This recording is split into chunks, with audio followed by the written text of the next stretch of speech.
ನಮಸ್ತೆ ಎಲ್ರಿಗೂ ಅನು ಕುಕ್ಕಿಂಗ್ ಚಾನಲ್ಗೆ ಸ್ವಾಗತ. ನಾನು ಅನಿತಾ. ಇವತ್ತಿನ ರೆಸಿಪಿ ತುಂಬ ಸುಲಭವಾಗಿ ಈಸಿಯಾಗಿ ಕಾಲ್ ಸೂಪ್ನ ಯಾವ ರೀತಿ ಮಾಡೋದು ಅಂತ ನೋಡ್ಕೊಳ್ಳೋಣ. ಆರೋಗ್ಯಕರವಾದ ಒಂದು ರೆಸಿಪಿ. ಅದರಲ್ಲೂ ಡೆಲಿವರಿ ಆದಾಗ ಬಾಣಂತಿಯರಿಗೆ ತುಂಬ ಮಾಡಿಕೊಡ್ತಾರೆ. ಹಾಗೆಯೇ ವಯಸ್ಸಾದವರಿಗೆ ಏನಾದರೂ ಜಾಯಿಂಟ್ ಪೇಯ್ನು ಅಥವಾ ಹುಷಾರಿಲ್ಲ ಅಂದಾಗ ತುಂಬ ಮಾಡಿ ಕೊಡ್ತಾರೆ. ಅದರಲ್ಲೂ ಈ ರೀತಿ ನೀವು ಮಾಡಿ ಕೊಟ್ಟಾಗ ಇನ್ನೂ ಒಂದು ಗ್ಲಾಸು ಎಕ್ಸ್ಟ್ರಾನೇ ಕುಡಿತಾರೆ. ಅಷ್ಟು ಚೆನ್ನಾಗಿರುತ್ತೆ. ಒಂದ್ಸರಿ ಈ ವಿಧಾನದಲ್ಲಿ ಟ್ರೈ ಮಾಡಿ. ಕೆಮ್ಮು, ನೆಗಡಿ ಎಲ್ಲದಕ್ಕೂ ಒಂದು ರಾಮಬಾಣ ಅಂತಲೇ ಹೇಳ್ಬೋದು. ಮಾಡೋದು ಹೇಗೆ ಅಂತ ನೋಡ್ಕೊಳ್ಳೋಣ. ಮೊದಲಿಗೆ ನಾನಿಲ್ಲಿ ಒಂದು ಬಾಣಲಿಗೆ 1 ಸ್ಪೂನು ಎಣ್ಣೆನ ಹಾಕಿದ್ದೀನಿ. ಎಣ್ಣೆ ಹಾಕಿರೋದು ವಿಡಿಯೋ ಕಟ್ ಆಗಿದೆ, ಸಾರಿ. ಅದಕ್ಕೆ 1 ಇಂಚು ಶುಂಠಿ, ಹಾಗೆಯೇ 1 ಗೆಡ್ಡೆ ಬೆಳ್ಳುಳ್ಳಿ, ಒಂದು ಅರ್ಧ ಸ್ಪೂನು ಜೀರಿಗೆ, 1-2 ಲವಂಗ, ಸ್ವಲ್ಪ ಚಕ್ಕೆ, 1 ಟೇಬಲ್ ಸ್ಪೂನು ಧನಿಯಾ, ಒಂದು ಅರ್ಧ ಸ್ಪೂನು ಕಾಳುಮೆಣಸು, ಒಂದು 3 ಒಣಮೆಣ್ಸಿನ್ಕಾಯಿ, 1-2 ಹಸಿಮೆಣ್ಸಿನ್ಕಾಯಿ, ಇದಿಷ್ಟನ್ನು ಹಾಕ್ಕೊಂಡು ಚೆನ್ನಾಗಿ ಫ್ರೈ ಮಾಡ್ಕೊಳ್ಬೇಕು. ಉರಿನ ಲೋ ಫ್ಲೇಮಲ್ಲಿ ಇಟ್ಕೊಳ್ಬೇಕು. ಹೈ ಫ್ಲೇಮಲ್ಲಿ ಇಟ್ಕೊಳಕ್ಕೆ ಹೋಗ್ಬೇಡಿ. ಜೀರಿಗೆ, ಮೆಣಸು ಇದೆಲ್ಲ ಸೀದೋಗ್ಬಿಡುತ್ತೆ. ಹಾಗೆಯೇ ಧನಿಯಾನು ಕೂಡ ತುಂಬ ಸಾಫ್ಟಾಗಿರುತ್ತೆ, ಬೇಗ ಸೀದ್ಬಿಡುತ್ತೆ. ಇವಾಗ ನೋಡಿ, ನಾನು ಮೆಂತ್ಯ ಸೊಪ್ಪನ್ನು ಹಾಕ್ಕೊಳ್ತಾ ಇದ್ದೀನಿ. ಮೆಂತ್ಯ ಸೊಪ್ಪು ಹಾಕೋದ್ರಿಂದ ಆರೋಗ್ಯಕ್ಕೂ ಒಳ್ಳೆಯದು, ಹಾಗೆಯೇ ರುಚಿನೂ ಕೂಡ ತುಂಬ ಚೆನ್ನಾಗಿರುತ್ತೆ. ಇವಾಗ ಸ್ವಲ್ಪ ಕೊತ್ತಂಬರಿ ಸೊಪ್ಪು, ಹಾಗೆಯೇ ಒಂದೇ ಒಂದು ಎಲೆ ಪುದೀನ ಸೊಪ್ಪು, ಇದಿಷ್ಟನ್ನು ಹಾಕ್ಕೊಂಡು ಫ್ರೈ ಮಾಡ್ಕೊಳ್ತಾ ಇದ್ದೀನಿ. ಇವಾಗ ಇದನ್ನು ಫ್ರೈ ಮಾಡಿ ಆದಮೇಲೆ ಸ್ವಲ್ಪ ತಣ್ಣಗೆ ಹಾಕ್ಬಿಡೋಣ. ಒಂದು 10 ನಿಮಿಷ. ಅಷ್ಟೊತ್ತಿಗೆ ನಾನಿಲ್ಲಿ ಕಾಳುಗಳನ್ನ ಫ್ರೈ ಮಾಡ್ಕೊಳ್ಬೇಕು. ಕಾಲು ಸೊಪ್ಪು ಮಾಡೋದಕ್ಕೆ ಕಾಳನ್ನ ಯಾವಾಗಲೂ ಚೆನ್ನಾಗಿ ಫ್ರೈ ಮಾಡಬೇಕು. ಆವಾಗ ಆ ಒಗ್ಗರಣೆಲೆ ಅದು ಸ್ವಲ್ಪ ಎಣ್ಣೆ ಬಿಡುತ್ತೆ. ನೋಡಿ, 1 ಸ್ಪೂನು ಎಣ್ಣೆನ ಹಾಕಿದ್ದೆ ಕುಕ್ಕರ್ಗೆ. ಅದಕ್ಕೆ ಒಂದು ಅರ್ಧ ಗೆಡ್ಡೆ ಈರುಳ್ಳಿನ ಹಾಕಿ ಚೆನ್ನಾಗಿ ಫ್ರೈ ಮಾಡಿ, ಅದಾದಮೇಲೆ ನಾನು ಕಾಳುಗಳನ್ನ ತೋರಿಸ್ತಾ ಇದ್ದೀನಿ ನೋಡಿ. ನಾವು ಅಲ್ಲಿ ಕಟ್ ಮಾಡಿ ಕ್ಲೀನ್ ಮಾಡಿ ಕೊಡೋದಲ್ಲದೆ ಮನೇಲೂ ಕೂಡ ನೀಟಾಗಿ ಕ್ಲೀನ್ ಮಾಡ್ಕೊಳ್ಬೇಕು. ಅದ್ರ ಮೇಲಿರುವಂಥ ಕೂದಲೆಲ್ಲ ಹಾಗೇ ಇರುತ್ತೆ ಒಂದೊಂದು ಸರಿ. ನಾನು ಕೂಡ ಮನೆಗೆ ತಂದಮೇಲೆ ಸುಮಾರು ಒಂದು 3-4 ಸರಿ ಚೆನ್ನಾಗಿ ತೊಳ್ಕೊಂಡಿದ್ದೀನಿ. ಅದಾದಮೇಲೆ ಸಣ್ಣದಾಗಿಯೇ ಕಟ್ ಮಾಡಿಸಿದರೆ ಸ್ವಲ್ಪ ರಸ ಚೆನ್ನಾಗಿ ಬಿಡುತ್ತೆ ಅಂತ ಹೇಳಿ ಇವಾಗ ಚೆನ್ನಾಗಿ ಅದನ್ನು ಕೂಡ ಮಿಕ್ಸ್ ಮಾಡಿ, ಅದಾದಮೇಲೆ ನಾನು ಇಲ್ಲೂ ಸ್ವಲ್ಪ ಮೆಂತ್ಯ ಸೊಪ್ಪನ್ನು ಹಾಕ್ಕೊಳ್ತಾ ಇದ್ದೀನಿ. ನಾವು ಒಗ್ಗರಣೆಗೆ ಹಾಕುವಾಗ ಸ್ವಲ್ಪ ಮೆಂತ್ಯ ಸೊಪ್ಪು, ಹಾಗೆಯೇ ಉಪ್ಪು, ಅರಿಶಿನ ಇದಿಷ್ಟನ್ನು ಹಾಕಿ ಎಣ್ಣೆಯಲ್ಲಿ ಕಾಳನ್ನ ಚೆನ್ನಾಗಿ ಫ್ರೈ ಮಾಡಬೇಕು. ಆವಾಗ ಅದು ಟೇಸ್ಟು ಕೂಡ ತುಂಬ ಚೆನ್ನಾಗಿ ಬರುತ್ತೆ.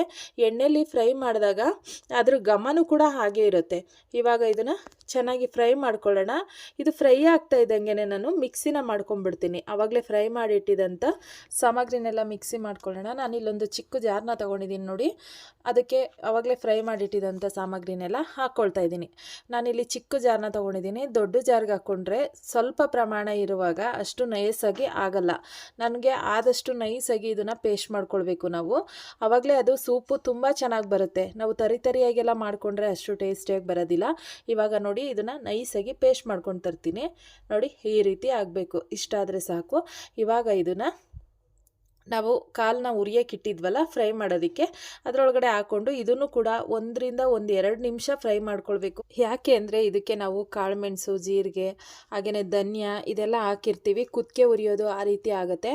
ಆ ರೀತಿ ಆಗಬಾರ್ದು ಅಂತಂದರೆ ನಾವು ಮಸಾಲೆನೂ ಕೂಡ ಎಣ್ಣೆಲಿ ಚೆನ್ನಾಗಿ ಫ್ರೈ ಮಾಡ್ಕೊಳ್ಬೇಕು. ಆವಾಗ ನಮಗೆ ಕುತ್ತಿಗೆ ಉರಿಯೋದು ಆ ರೀತಿ ಪ್ರಾಬ್ಲಮ್ಗಳಾಗಲ್ಲ.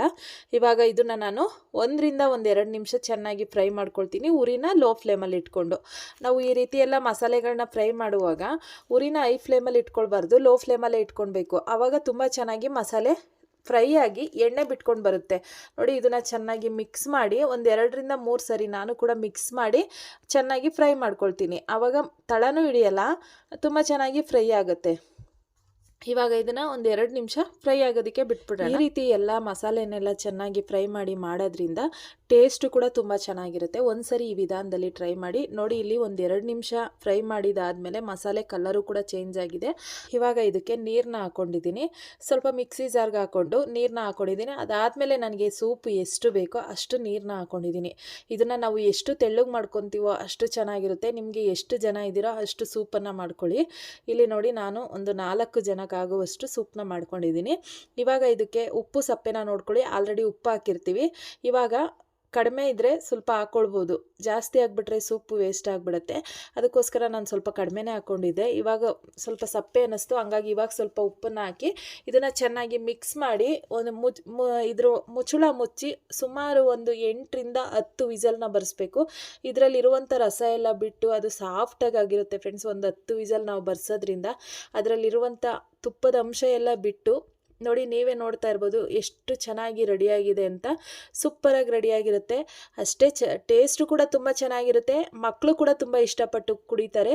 ಕೆಲವೊಂದು ಮನೆಗಳಲ್ಲಿ ನಾನ್ ವೆಜ್ಜಲ್ಲಿ ಮಟನ್ನು, ಕಾಲು ಸೂಪು, ತಲೆ ಮಾಂಸ ಇದನ್ನೆಲ್ಲ ಇಷ್ಟಪಡಲ್ಲ. ನಾವು ಈ ರೀತಿ ಟೇಸ್ಟಿಯಾಗಿ ಮಾಡಿಕೊಟ್ಟಾಗ ಮಕ್ಕಳು ಕೂಡ ತುಂಬ ಇಷ್ಟಪಟ್ಟು ತಿಂತಾರೆ, ಕುಡಿತಾರೆ. ಆರೋಗ್ಯಕರವಾದ ಒಂದು ಸೂಪ್ ರೆಡಿಯಾಗಿದೆ ಅಂತಲೇ ಹೇಳ್ಬೋದು. ಅದರಲ್ಲೂ ವಯಸ್ಸಾದವರಿಗೆ ವಯಸ್ಸಾಗ್ತಾ ಆಗ್ತಾ ಜಾಯಿಂಟ್ ಪೇನ್ ಸ್ಟಾರ್ಟ್ ಆಗಿಬಿಟ್ಟಿರುತ್ತೆ. ನಮ್ಮ ಕಡೆ ಎಲ್ಲ ತುಂಬ ಇದನ್ನು ವಾರಕ್ಕೊಂದ್ಸರಿ ಮಾಡಿ ಕೊಡ್ತಾರೆ.